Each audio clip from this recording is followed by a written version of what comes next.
Havia uma aura em volta daquele cara, mas você se sentia tão confortável na sua presença que nem dava para sentir inveja dele. Conta Comigo havia acabado de ser lançado, com uma atuação maravilhosa dele, e seu carisma era tamanho que na sua presença você imediatamente se tornava parte da mobília. O filme foi gravado em Chicago, então lá estava eu, com meus 17 anos recém-completados, viajando para outra cidade, sem pais ou responsáveis, novamente um menor desacompanhado. Mas dessa vez, aquilo era libertador. Como uma coisa que eu tinha nascido para fazer. Nunca me senti tão empolgado na vida. Foi em Chicago, fazendo esse filme com River Phoenix, que me apaixonei profundamente por atuar. E a cereja do bolo dessa época tão mágica foi que River e eu nos tornamos muito amigos. Nós dois bebíamos cerveja e jogávamos sinuca. A Cor do Dinheiro tinha acabado de ser lançado e sinuca estava na moda. Nós éramos pagos todo dia. Saíamos para paquerar, apesar das coisas ficarem por isso mesmo no meu caso. Porque, bom, você sabe. River era um homem lindo, por dentro e por fora. Lindo demais para esse mundo no fim das contas. Parece que os caras muito talentosos sempre se ferram. Por que será que pensadores criativos como River Phoenix morrem, mas Keanu Reeves continua entre nós? River era um ator melhor do que eu. Ele era mais engraçado. Mas eu, com certeza, fiz a minha parte nas nossas cenas. Um feito e tanto. Quando olho para trás, depois de décadas. Porém, mais importante, River simplesmente enxergava o mundo de um jeito diferente do restante de nós. E isso o tornava fascinante, carismático e, sim, lindo. Não no sentido de modelo da Gap, apesar dele também ser bonito desse jeito, mas no sentido de não existe ninguém igual a ele no mundo. Sem mencionar que ele trilhava em disparado o caminho do estrelato, apesar de nunca agir como se as pessoas precisassem saber disso. E em algum momento, durante toda essa mágica, River Phoenix e eu conseguimos gravar um filme juntos. Mais tarde, River diria que não ficou satisfeito com seu desempenho no filme, alegando que ele não era a pessoa certa para o papel. Para mim, ele era a pessoa certa para todos os papéis. Ele conseguia fazer tudo. Lembro de assisti-lo em Quebra de Sigilo. Ele fazia escolhas que ninguém mais tinha coragem de fazer. Sem mencionar que atuou de igual para igual com lendas como Robert Redford e o maravilhoso Sidney Poitier. Se você nunca assistiu a esse filme, deveria. É muito divertido. O filme que nós fizemos acabaria sendo um fracasso de bilheteria, mas isso não importava. Estávamos em um lugar lindo e mágico, da gélida Chicago. Foi a melhor experiência da minha vida e eu sabia disso. Meu trabalho acabou em cerca de 3 semanas, mas o pessoal do filme, provavelmente River, na verdade, gostou tanto de mim que me manteve lá até o fim das gravações. Melhor impossível. Uma noite, sozinho no meu quarto minúsculo de hotel, enquanto a produção se encerrava, ajoelhei no chão e falei com o universo. Não se atreva a se esquecer disso. E eu nunca esqueci. No entanto, a mágica não dura para sempre. As lacunas que você preenche voltam a se abrir. É quase como um jogo. Talvez fosse porque eu sempre tentava preencher o vazio espiritual com alguma coisa material, não sei. De toda forma, quando o último dia de filmagens chegou, sentei na cama do meu quarto do hotel e chorei. Chorei e chorei, porque mesmo naquela época eu sabia que nunca mais teria uma experiência igual. Meu primeiro filme longe de casa, livre para paquerar, beber e me divertir ao lado de um cara brilhante como River Phoenix. Eu choraria de novo no Halloween de 1993, quando o River morreu na frente do Viper Room, em West Hollywood. Ouvi os gritos do meu apartamento. Voltei para a cama. Acordei com a notícia. Após a morte dele, sua mãe escreveu, se referindo ao uso de drogas, que o espírito da geração de River está se deteriorando. E naquela época eu já bebia toda noite. Mas eu levaria anos para compreender exatamente o que ela quis dizer. Deixando o filme para trás, peguei um voo de Chicago para Los Angeles e voltei para o planeta Terra, na forma da escola. Eu ainda fazia testes para várias coisas, mas não via muitos resultados. No geral, eu conseguia ser escalado para papéis de comédia e acabei fazendo participações em quase tudo. Mas minhas notas continuavam péssimas. Acabei me formando com a nota mínima. Tudo que eu pedi como presente de formatura foi que minha mãe e meu pai estivessem lá, e eles tiveram a bondade de fazer isso. O jantar incrivelmente desconfortável que veio depois só serviu para destacar o fato de que o filho que eles compartilhavam estava destinado a se sentir constrangido para sempre, apesar de geralmente ser a pessoa mais engraçada da roda em qualquer lugar. Naquela noite, porém, no jantar, eu era apenas o terceiro mais engraçado e o terceiro mais bonito. Pelo menos meu sonho de infância de os dois se reunirem se tornou realidade, mesmo que por uma noite, e ainda assim, com nada além de silêncios, constrangedores e críticas passadas de um lado para o outro, feito um baseado cósmico raivoso. Sou grato aos meus pais por terem comparecido àquele jantar. Foi extremamente generoso e completamente benevolente da parte deles. Mas o evento me fez chegar a uma conclusão bem nítida, ainda que inesperada. O fato deles não estarem juntos era a coisa certa. Os dois não tinham sido feitos um para o outro. Não deviam ser um casal. Com o tempo, ambos encontraram a pessoa ideal para cada um. E eu fico muito feliz pelos dois. Matt não precisa mais desejar que seus pais fiquem juntos. Levaria décadas para os dois voltarem a ocupar o mesmo ambiente, e por um motivo bem diferente. Os trabalhos como ator, a mente e a língua afiada, a amizade com River e a jaqueta jeans por cima da camisa xadrez se uniram para me ajudar a arranjar uma linda namorada, Trisha Fisher, filha de Ed Fisher e Connie Stevens. Isso mesmo, a meia-irmã de Carrie Fisher. Essa garota conhecia o charme de perto. A poesia rimada do seu nome já bastaria para torná-la irresistível.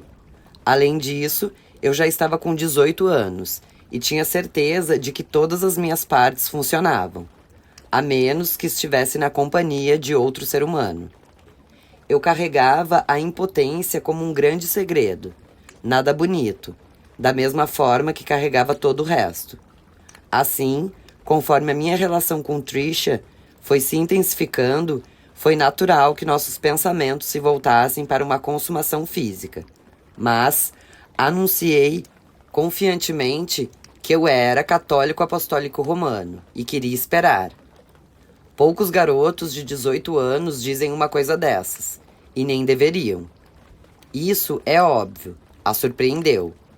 Quando fui pressionado quanto aos meus motivos, falei qualquer coisa sobre compromisso ou o futuro, ou a situação do planeta, minha carreira, qualquer coisa, para não dizer que na hora do vamos ver eu ficaria mais mole que o estofado da mesa do 101 Coffee Shop.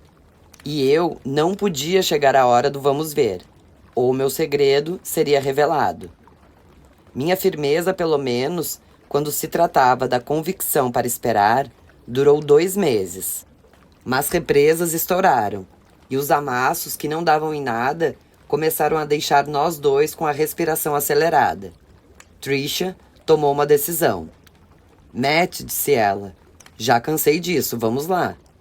Ela pegou minha mão e me guiou para a cama na minha kitnet minúscula em Westwood.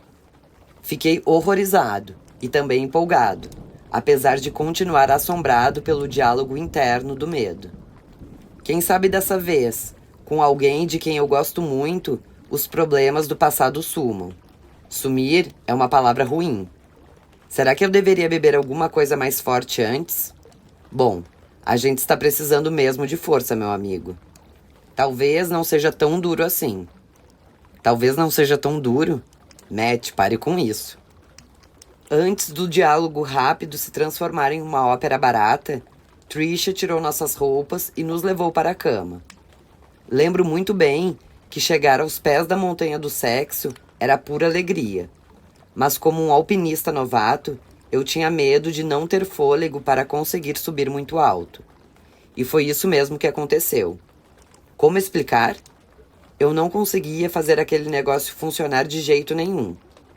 Eu pensava em tudo, bolando imagens complexas e eróticas no meu cérebro confuso, esperando encontrar alguma coisa.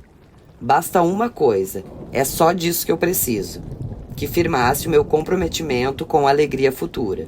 Mas nada funcionou, nada. Mais uma vez horrorizado, abandonei os braços carinhosos dela e levei meu corpo magro e nu para uma cadeira no apartamento. Se você quisesse, conseguiria me partir em dois. Fiquei sentado lá, flácido e triste, minhas duas mãos sobre o colo, como uma freira durante a missa, me esforçando para esconder a vergonha e talvez uma ou duas lágrimas. Mais uma vez, Trisha não desistiu. Matt, disse ela, o que está acontecendo? Você não me acha bonita? Ah, não, é óbvio que te acho bonita, respondi. Os problemas físicos já eram ruins o suficiente, mas o pior era que eu detectava uma sensação de abandono cada vez maior entrando pelas janelas daquele quarto. E se Trisha me largasse? E se eu não fosse o suficiente como nunca fui? E se eu estivesse destinado a ficar desacompanhado de novo? Eu estava desesperado. Gostava dela de verdade e realmente queria acreditar que o amor me salvaria. Só havia uma coisa a fazer. Eu precisava contar tudo para ela. Trisha, falei. Em Ottawa, eu fiquei tão nervoso antes de ir para a cama com uma garota que tomei 6 cervejas. Não omiti nenhum detalhe. Contei toda a história vergonhosa para ela e acabei admitindo que era impotente, que sempre seria e que era impossível. Não havia o que ser feito, que meu desejo por ela era incomparável, inenarrável, e que eu estava desesperado para que ela não me abandonasse também. Então faria de tudo para ficar com ela. Era só pedir, e assim por diante, uma matraca que nunca fechava. Trisha era uma querida. Ela me deixou tagarelar sem parar, e me esforcei ao máximo para convencê-la de que, apesar de toda sua beleza, nada faria diferença. Eu estava destinado a repetir aquela noite em Ottawa pelo resto dos meus dias. Com o tempo, me acalmei e respirei fundo. Trisha, com muita calma, disse apenas: venha comigo. Isso nunca mais vai acontecer. Então, ela veio até mim, pegou minha mão, me levou de volta para a cama, me deitou e dito e feito. Puro êxtase. Por 2 minutos inteiros.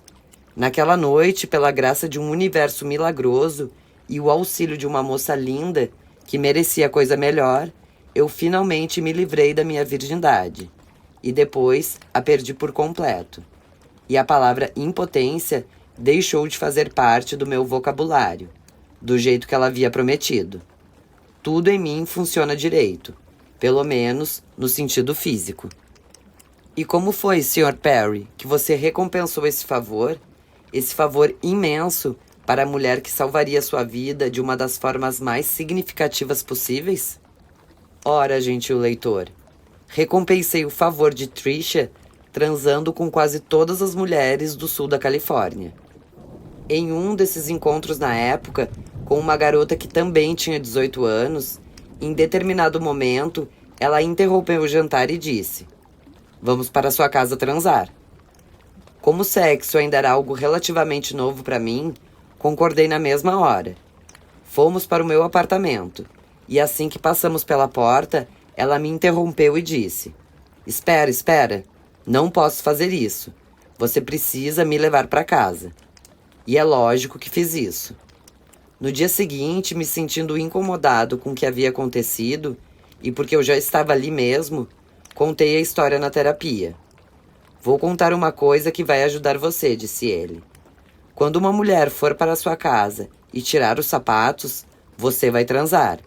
Se ela continuar com eles, você não vai. Eu tinha 18 anos na época. Hoje, já passei dos 50. E ele estava certo em 100% dos casos. Houve dias em que trapaceei um pouco e deixei um par de sapatos na porta como se indicasse que ali era o lugar deles. Mas a teoria desse terapeuta sempre se provou correta. Se uma mulher não tira os sapatos, é só um amasso, na melhor das hipóteses. Anos depois, Trisha e eu namoraríamos de novo, no auge de Friends. Ela não me abandonou, mas os antigos medos voltaram à tona e terminei a relação. Eu só queria sentir de verdade. Queria acreditar de verdade que ela não me abandonou. Talvez as coisas se saíssem melhores. Talvez a vodka com tônica não se tornasse minha bebida favorita. Talvez tudo fosse diferente. Ou talvez não. Mas agradeço a Trisha e a todas que vieram depois. E a todas as mulheres que abandonei simplesmente por medo de que elas me abandonassem. Peço perdão do fundo do meu coração. Se eu soubesse na época tudo o que sei agora. Mad Men. Vou contar a ideia, anunciei. Pronto? Adam respondeu. Lógico, pode falar. Dei um trago demorado no meu Marlboro. Apertei o telefone contra a bochecha, soltei uma baforada longa de alcatrão, nicotina e sofrimento, e comecei a venda. Tudo bem, falei. É sobre um cara. Você o reconheceria. Ele se chama Matt e tem uns 50 anos. E ele é muito, muito famoso, porque fez um programa de televisão super adorado durante alguns anos. Mas agora, quando o filme começa, nós o vemos e ele está com uma barriga enorme. Há pilhas de caixas de pizzas vazias pelo apartamento, empilhadas como aquele totem de contatos imediatos do 3º grau, sabe? Aquela que fizeram com purê de batata. Enfim, a vida dele é uma bagunça. Ele está perdido. E aí, do nada, um parente distante morre e deixa 2 bilhões de dólares de herança. E ele usa o dinheiro para se tornar um super-herói. Adorei, disse Adam. E então, você herdou mesmo 2 bilhões de dólares? Adam é um cara engraçado.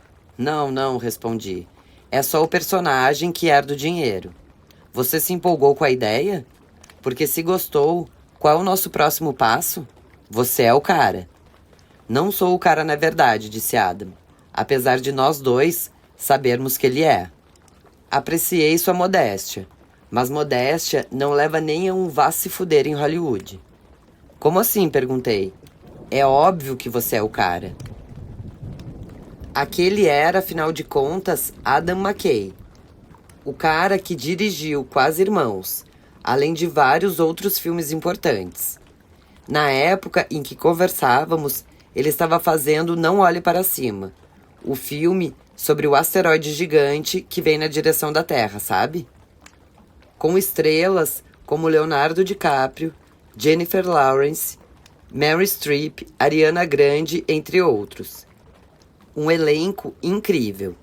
Eu também fiz uma participação em Não Olhe Para Cima. E apesar de estar indo para uma reabilitação na Suíça, fui para Boston gravar a minha parte. Lá dei a ideia de uma fala para Adam. Ele adorou e fez dela o auge da cena. E esse sempre é o objetivo esperado. Ele acabou não usando a cena. Essas merdas acontecem, tudo bem. A questão é que Adam e eu nos demos muito bem. E lá estava ele, adorando a minha ideia. Na época, eu sentia dor nas cicatrizes das cirurgias. Por isso, precisava de remédios. Mas me viciaria neles, é óbvio. O que só prejudicaria ainda mais o meu corpo. Mesmo assim, eu estava me sentindo melhor. Feliz por ter recebido um telefonema de Adam. Nós só estávamos conversando, mas em Hollywood não existe isso só de conversar. Então fiquei pensando por que diabos ele estava me ligando. E como parecia que ele não estava com pressa de se explicar, aproveitei a oportunidade e contei a minha ideia. Enfim, senhor o cara, falei, ignorando sua modéstia. O que você achou? Sabe quando surge uma pausa na conversa, que olhando para trás, você deseja que tivesse durado para sempre, só para não ter que escutar a continuação dela? Acho que você está me confundindo com outra pessoa, disse ele. O quê? Bom, quem está falando? Perguntei. Aqui é o Adam McLean. A gente se conheceu há 6 anos. Sou vendedor de computadores. Se você assistiu a Não Olhe Para Cima, sabe que no final... Bom, digamos apenas que quando percebi que estava falando com Adam McLean e não com Adam McKay, um asteroide grande pra caralho acertou meu cérebro. Eu faço esse tipo de coisa. Anos antes, Bruce Willis havia vencido o People's Choice Award de melhor ator pelo Sexto Sentido e me pediu para apresentá-lo. Aquela noite nos bastidores, conheci Haley Joel e M. Night Shyamalan e conversei com os dois por uns 10 minutos. 6 meses depois, eu estava com alguns amigos no Sunset Marks Hotel e não é que M. Night Shyamalan apareceu? Oi, Matthew, disse ele. Há quanto tempo? Posso me sentar? Ele podia se sentar? O cara tinha acabado de escrever e dirigir O Sexto Sentido. Ele era o próximo Steven Spielberg. E lógico que podia se sentar. Eu já tinha bebido um pouco e estava me divertindo. Isso foi na época em que o álcool ainda fazia efeito sozinho. Depois de um tempo, meus amigos foram embora. E ficamos só eu e M. Night sentados, batendo papo. Lembro de perceber que nem tínhamos tocado no assunto de trabalho, só falando sobre amor, perdas, garotas, Los Angeles e todos os outros assuntos sobre os quais as pessoas conversam em bares. Ele também parecia estar se divertindo, rindo de todas as minhas piadas idiotas, e comecei a pensar: olha, esse cara gosta de mim. Ele deve ser muito fã de Friends, ou alguma coisa assim, porque parece estar muito focado em tudo que eu digo. Eu não costumo fazer isso. Já me dei mal várias vezes por seguir esse caminho, mas comecei a ter fantasias loucas sobre como aquilo poderia mudar a minha carreira. Ele me disse que tinham inaugurado um bar do outro lado da cidade e perguntou se eu queria ir para lá. Se eu queria ir? Eu estava com a porra do M. Night Shyamalan. Não havia dúvida de que eu queria ir. Fomos até o estacionamento, pegamos nossos carros e eu o segui pela cidade até esse lugar novo. O tempo todo certo de que eu seria o astro do seu próximo sucesso de bilheteria. Sim, haveria um novo filme maravilhoso, cheio de reviravoltas, e o final, surpreendente, seria eu. Meu cérebro dava cambalhotas. Não consigo explicar porquê, mas ele parecia me adorar o meu trabalho, e eu estava bêbado o suficiente para acreditar que aquela seria uma noite que mudaria minha vida. Quando nos sentamos num lugar novo, eu me senti confortável, ou seja, bêbado. O suficiente para dizer que deveríamos trabalhar juntos algum dia. De repente, um olhar estranho surgiu no rosto dele, e lembro que me arrependi de ter falado isso. Ele pediu licença para ir ao banheiro, e na sua ausência, um conhecido veio falar comigo e perguntar como estava a minha noite.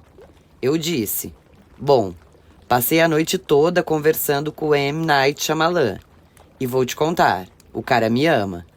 Meu amigo ficou impressionado. Isso é, até M. Night voltar do banheiro. Matt, disse meu amigo, olhando para M. Night, posso falar com você em particular? Aquilo foi esquisito pra caralho, mas a bebida torna quase tudo plausível. Então, me afastei da minha noite mágica com M. Night por um instante. Matt, sussurrou meu amigo, aquele não é o M. Night Shyamalan. Essa revelação me fez tentar focar meu olhar amenizado pela vodka por um instante. E na penumbra do bar escuro, prestei bastante atenção e M. Night Shyamalan. Nada. Ah, ver. No fim, M. Night era apenas um senhor indiano que se parecia um pouquinho com M. Night Shyamalan. Talvez fosse N. Night Shyamalan. E que era, na verdade, o maître de um restaurante da moda de Los Angeles, que eu frequentava. E que não frequento mais, porque falei para o maître de lá que devíamos trabalhar juntos. Que tipo de noite ele pensou que estava tendo, pensei. Bagagem. Eu vivia perpetuamente em um feitiço do tempo. Há um motivo para esse ser meu filme favorito. Toda noite eu ia com os meus amigos ao Formosa Café, no Santa Mônica Boulevard. Havia 2 placas sobre o bar. Uma ficava acima da parede cheia de fotos e dizia: "Onde os astros vêm jantar". E outra dizia: "Vinho vendido em taças". Só que nós não bebíamos taças. Bebíamos jarras de meio litro, 1 litro, 3 litros. E bebíamos vodka, não vinho. Nós éramos Hank, David, Craig e eu. Formávamos nossa própria trupe de artistas. Conheci Hank primeiro, quando eu tinha 16 anos. Estávamos no estúdio da CBS, fazendo um teste para uma série que seria estrelada por Ellen Greene, A Pequena Loja de Horrores. Nós 2 fomos escalados e ele interpretou meu tio no episódio. Nós nos demos tão bem que quando saí de casa para morar sozinho, fui para uma kitnet no prédio dele. Ele era um cara muito engraçado e quando nos conhecemos já trabalhava bastante com dublagem. Com o tempo, isso o tornaria incrivelmente rico, mas no começo, tudo o que queríamos era fama. Fama, fama, fama. Só pensávamos nisso. E garotas. E bem, mais fama. Essa era a única coisa que importava, porque pelo menos para mim, ser famoso preencheria o grande vazio que só crescia no meu peito. No entanto, na época pré-fama, esse vazio era preenchido pela bebida. Eu bebia o tempo todo. Passei meus anos de faculdade bebendo no Formosa. Na verdade, gabaritei minha prova de bebedeira e entrei para a fraternidade Álcool Beta Kappa. O amor pelo álcool, de fato, norteava minha vida, mas acho que não percebi o controle que isso exercia sobre mim, até uma noite em que eu estava com a minha namorada na época, Gabi. Gabi acabaria virando roteirista de VIP e de outras várias coisas legais, e é minha amiga até hoje. Mas naquela noite, fomos com um grupo de amigos assistir a um show de mágica, na Universal City. Lembro que pedi um drink da casa, bem forte, e fiquei bebericando enquanto o cara tirava coelhos da cartola, ou qualquer coisa assim. Mas as cordas intermináveis de echarpe de seda amarradas, saindo de mangas de camisa, acabaram enchendo o saco, e todos fomos para o apartamento de Gabi. Não havia nada para beber lá, o que era totalmente aceitável, obviamente, mas isso fez com que eu, aos 21 anos, sentisse uma coisa esquisita pela primeira vez. Meu sangue fervilhava por mais uma bebida. Eu queria muito beber e não conseguia pensar em nada além daquilo.